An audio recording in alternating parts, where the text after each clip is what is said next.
Assalamualaikum warahmatullahi wabarakatuh.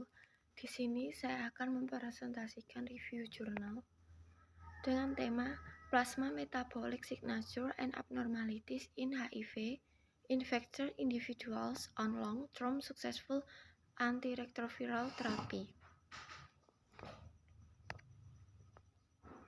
Disusun oleh Shirley Olive Ninova, NIM 210209094, kelas 21A2, dosen pengampu Bangkit Rizky Permata S. From.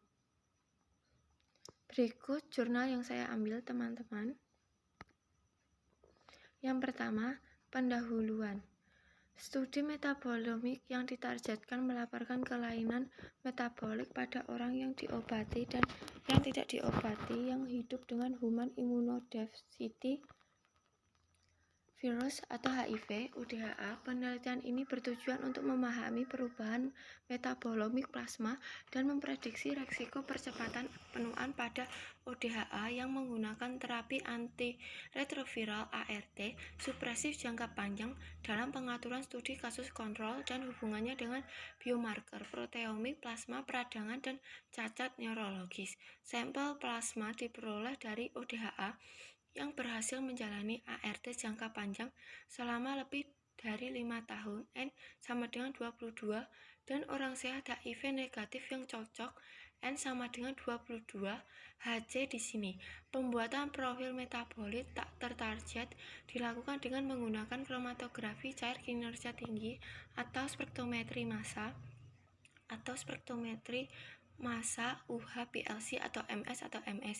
Profil proteomik plasma dilakukan dengan menggunakan uji ekstensi kedekatan yang menargetkan 184 protein plasma sebanyak 250 metabolit berbeda secara signifikan P kurang 0,05, Ki kurang 0,1 antara UDHA dan HC.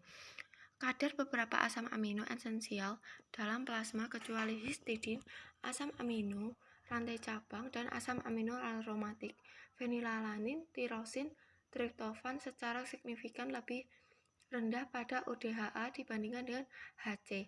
Prediksi perubahan metabolit dengan pembelajaran mesin mengidentifikasikan risiko yang lebih tinggi terhadap penyakit inflamasi dan neurologis pada UDHA.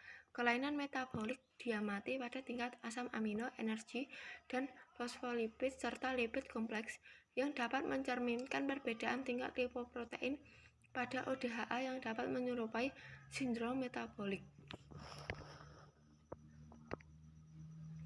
Yang ada beberapa metode. Yang pertama, metode kelompok belajar. Yang kedua, metode persiapan sampel. Yang ketiga, ekstraksi data identifikasi senyawa dan kuantifikasi.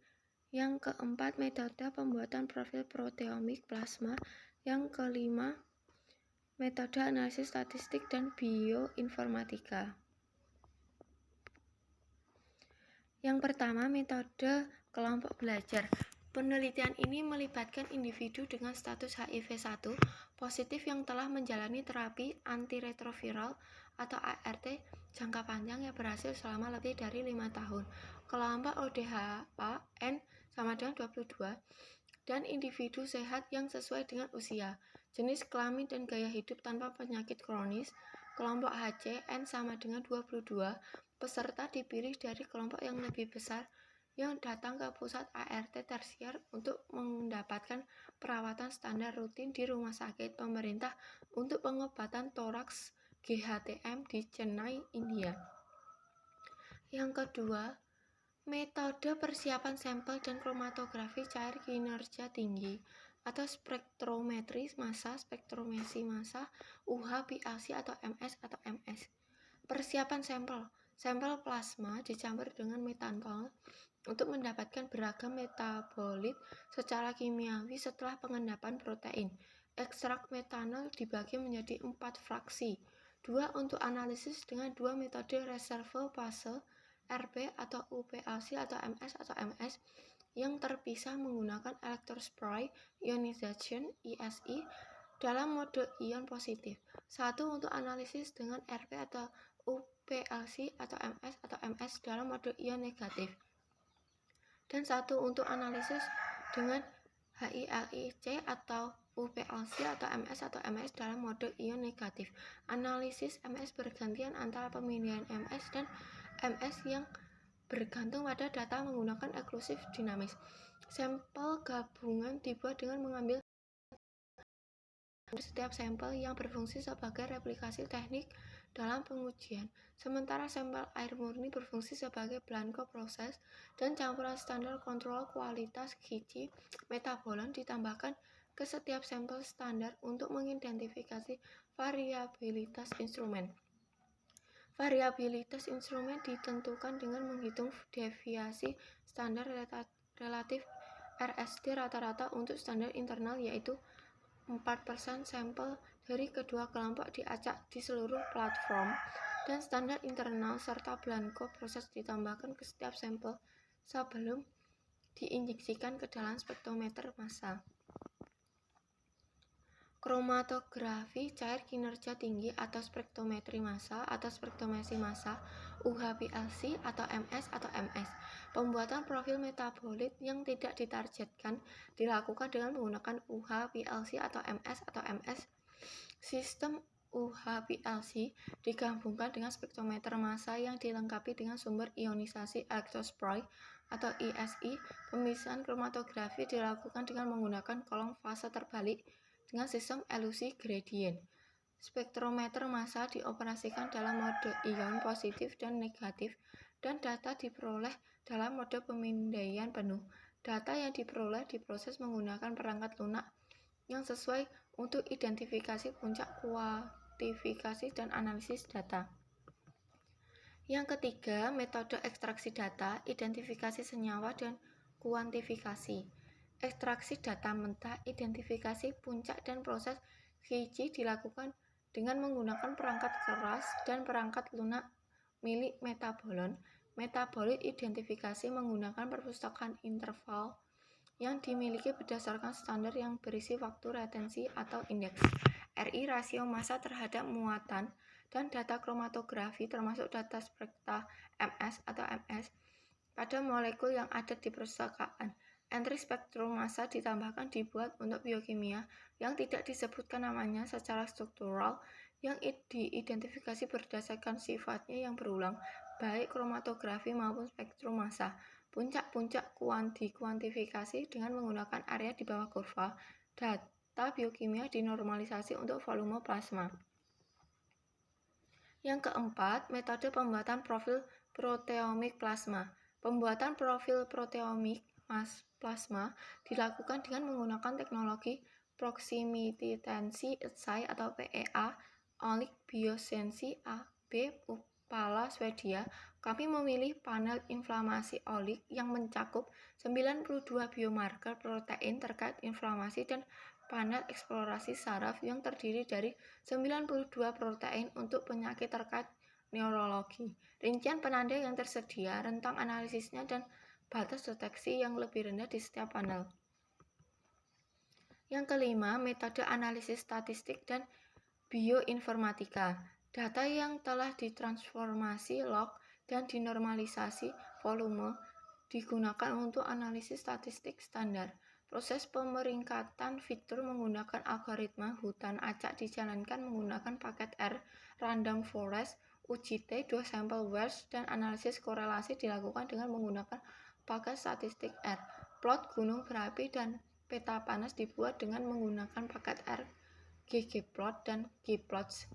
Paket perangkat lunak Cherenkov digunakan untuk membuat plot Cherenkov dan plot bubble. Cherenkov dibuat menggunakan paket R, graphs, dan igraphs. Nilai P kurang 0,05 dan tingkat penemuan palsu H kurang 0,10 dianggap signifikan. Jaringan metabolit dan jalur dibuat dengan Cytostapever.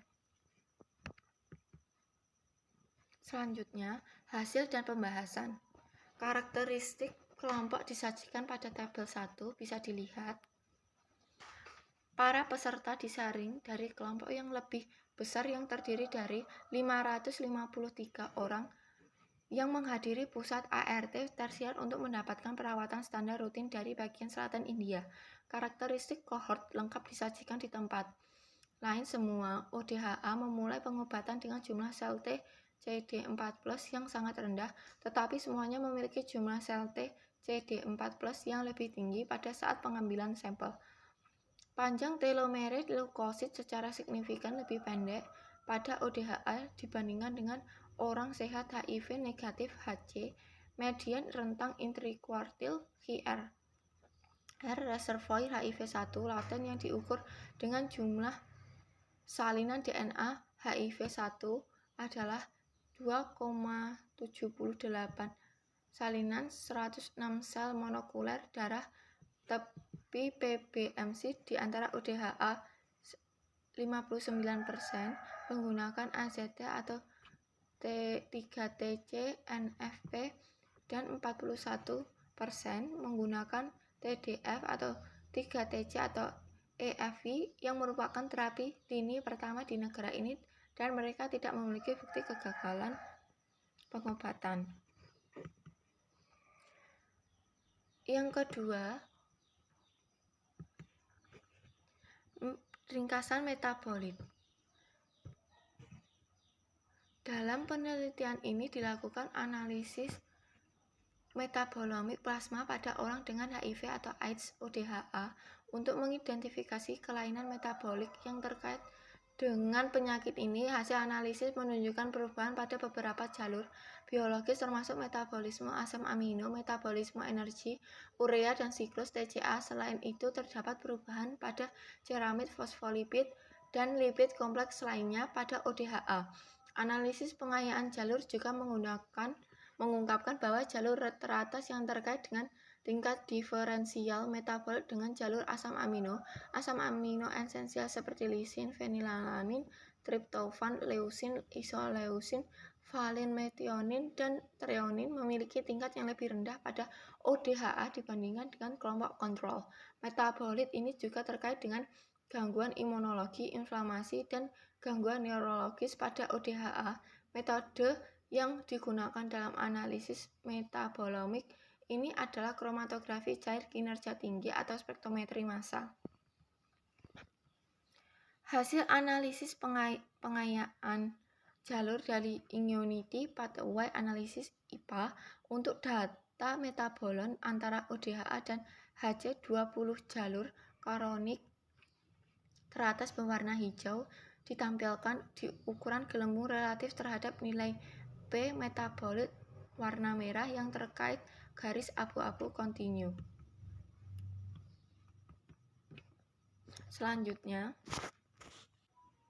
pada gambar 1, analisis diskriminan kuadrat terkecil ortogonal OPLS DA dan ringkasan metabolit A yang pada gambar A itu plot OPLS menggunakan 1114 biokimia di mana 901 senyawa diketahui identitasnya biokimia bernama dan 213 senyawa yang tidak diketahui identitas strukturnya.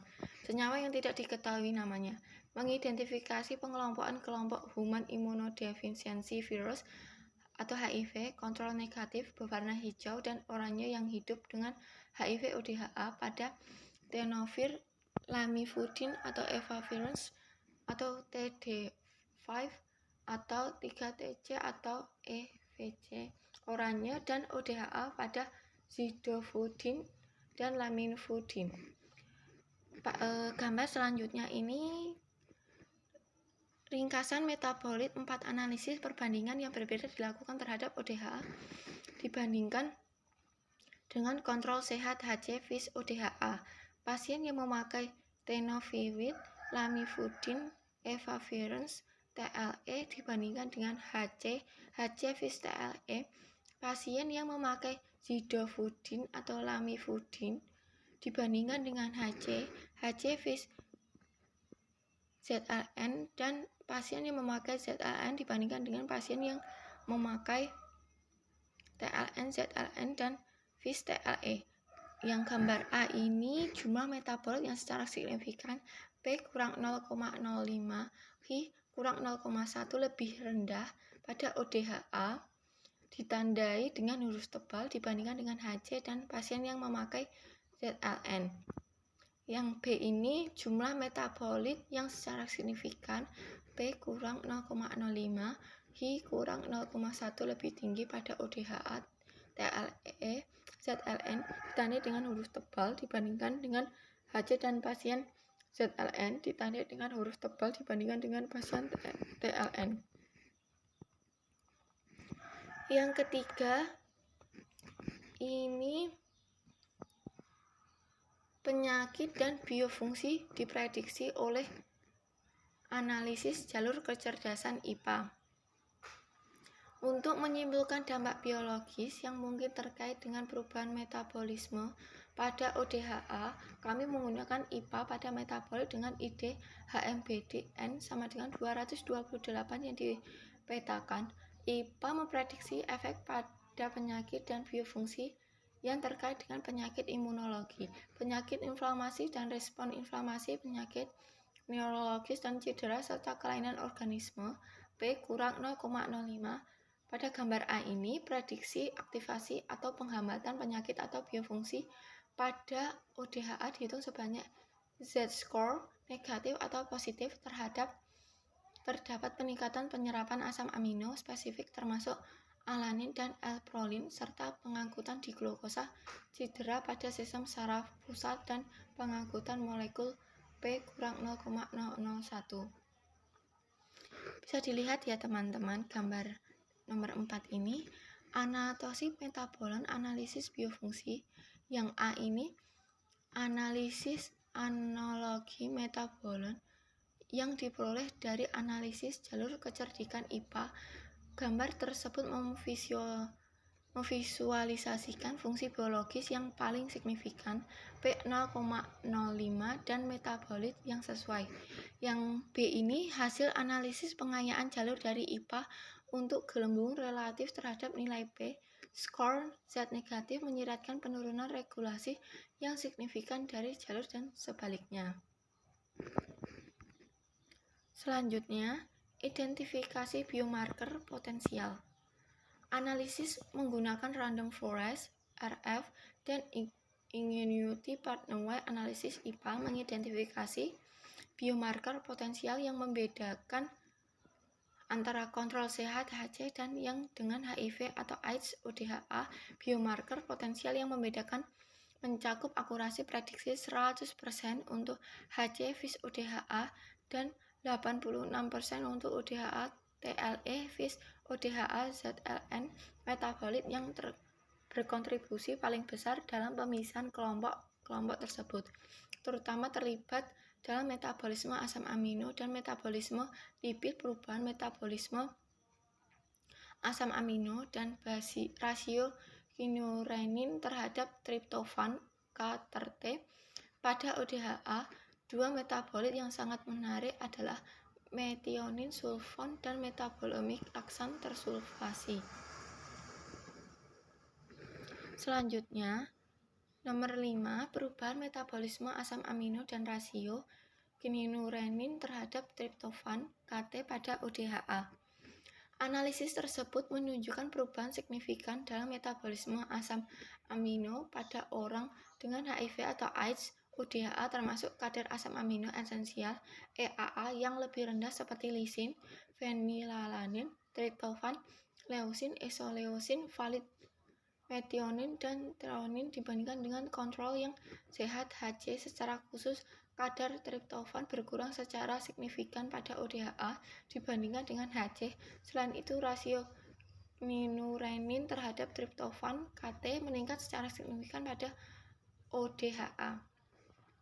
Bisa dilihat gambar 7 ini jalur metabolisme yang terkait dengan infeksi HIV-1 setelah terapi jangka panjang. Pada gambar A ini, metabolisme asam amino yang berubah asam amino N sama dengan 20 yang secara signifikan lebih rendah, yang berwarna biru atau lebih tinggi berwarna merah pada ODH dibandingkan dengan HC tingkat triptofan. Yang B ini rasio KYN atau TRP, C, dan serotonin. Selanjutnya, 6. Metabolisme energi yang berubah. Analisis tersebut menunjukkan perubahan signifikan dalam metabolisme energi pada orang dengan HIV atau AIDS ODHA Dengan tingkat glukosa yang jauh lebih rendah dibandingkan dengan kontrol sehat HC, metabolisme glukosa melibatkan serangkaian langkah enzimatik di mana glukosa dimetabolisme menjadi pirufat yang dapat memasuki siklus asam trikarboksilat TCA sebagai asetil CoA atau direduksi menjadi laktat oleh laktat dihidrogenase atau LDH. Menariknya, kadar glukosa yang lebih rendah tidak menghasilkan kadar pirufat atau laktan yang lebih rendah pada kelompok ODHA. Siklus TCA menghubungkan katabolisme karbohidrat, lipid, dan beberapa asam amino dengan produksi ATP melalui fosforilasi oksidatif dan penilaian ini. Sitrat asetat dan siklosinat lebih rendah pada ODHA dibandingkan dengan HC. Siklus karbon TCA dapat dilengkapi dengan glutamiosis, di mana glutamin diubah menjadi glutamat kemudian menjadi ketoglutarat yang lebih tinggi pada subjek ODHA. Ada kemungkinan bahwa glutaminolisis pendukung ketoglutarat karena glutamat dan glutamin tidak berubah pada ODHA. Karena penurunan kadar asam amino metabolit dalam siklus urea termasuk arginin dan urea lebih rendah pada sampel ODHA. Homoarginin juga lebih rendah pada kelompok ODHA, tetapi citrulline tidak berbeda. Data ini menunjukkan bahwa ODHA dapat menghasilkan tingkat oksidasi nitrat yang lebih rendah, namun hal ini perlu dinilai dalam tesis berbasis sel. Bisa dilihat kan teman-teman, pada gambar nomor 8 ini, jalur metabolisme yang berubah terkait dengan infeksi HIV-1 setelah terapi jangka panjang. Peta skematis siklus asam trikarboksilat TCA glikolisis, siklus urea dan glutaminolisis berwarna biru menunjukkan tingkat metabolit yang secara signifikan P kurang 0,05 lebih rendah pada ODHA dibandingkan HC. HC ketoglutarat adalah salah satunya metabolit yang memiliki kadar yang secara signifikan lebih tinggi, ditandai dengan warna merah pada ODH dibandingkan dengan HC. Selanjutnya, 7.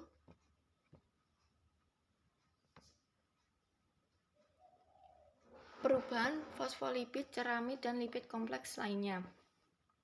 Analisis tersebut menunjukkan perubahan signifikan pada fosfolipid, ceramid, dan kompleks lipid lainnya pada orang dengan HIV atau AIDS ODHA dibandingkan dengan kontrol sehat HC.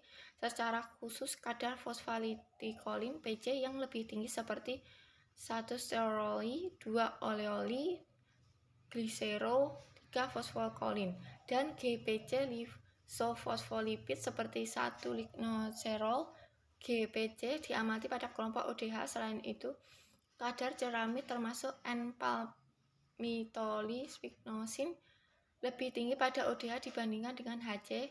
Sphingomyelin seperti sphingomyelin juga menunjukkan perubahan yang signifikan pada sampel ODH. Yang kedelapan, profil proteomik plasma dan korelasinya dengan metabolit. Profil proteomik plasma dan korelasinya dengan metabolit dianalisis pada orang dengan HIV atau AIDS ODHA dibandingkan dengan kontrol sehat HC. Tingkat ekspresi protein yang diperkaya secara signifikan divisualisasikan termasuk GPNMB, CDH17, SFRP1, BST2, DEFB4A, PTS, ANSA10, IL15, TPP3, OAC1, CD8A, trans, dan NT3. Protein-protein ini menunjukkan ekspresi yang berbeda antara kelompok HC dan ODHA. Selanjutnya, ini pada gambar nomor 9 ya, profil proteomik plasma dan interaksi metabolit protein.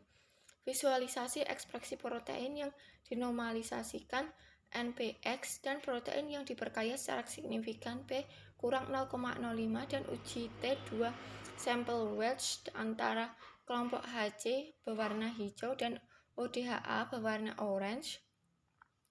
GPNMB transmembran glikoprotein NMB GPNMB CDH17 Cederin 17 SFR P1 protein terkait kerutan yang disekresikan.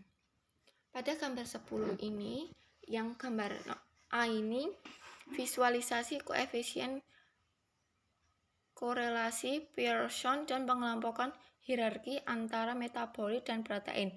Metabolit yang termasuk dalam berbagai kategori diplot dalam baris dan protein dalam kolom. Pada gambar B ini, hasil interaksi protein-protein antara dua kelompok protein dari pengelompokan korelasi elemen biru adalah protein cluster 1 dan elemen merah adalah protein cluster 2. Ukuran gelembung relatif terhadap jumlah interaksi dan setiap pita menyeratkan sebuah interaksi. Selanjutnya, kesimpulan. Berdasarkan hasil analisis profil metabolomik plasma orang dengan HIV/AIDS ODHA yang menggunakan terapi antiretroviral ART secara signifikan berbeda dengan ODHA yang tidak menggunakan ART, terutama dalam hal metabolisme asam amino, energi fosfolipid, dan lipid kompleks. Kelainan metabolisme ini dapat mencerminkan perubahan profil lipid yang menyerupai sindrom metabolik pada individu ODHA, gangguan metabolisme kronis, dan indikasi stres oksidatif dapat berkontribusi pada perkembangan penyakit terkait usia dan mempercepat proses penuaan pada ODHA. Penelitian lebih lanjut diperlukan untuk mengidentifikasi jalur metabolisme spesifik yang dipengaruhi oleh infeksi HIV dan atau pengobatan antiretroviral yang dapat menjadi target potensial untuk intervensi terapeutik pada individu yang terinfeksi HIV. Berikut referensi yang saya ambil dari jurnal.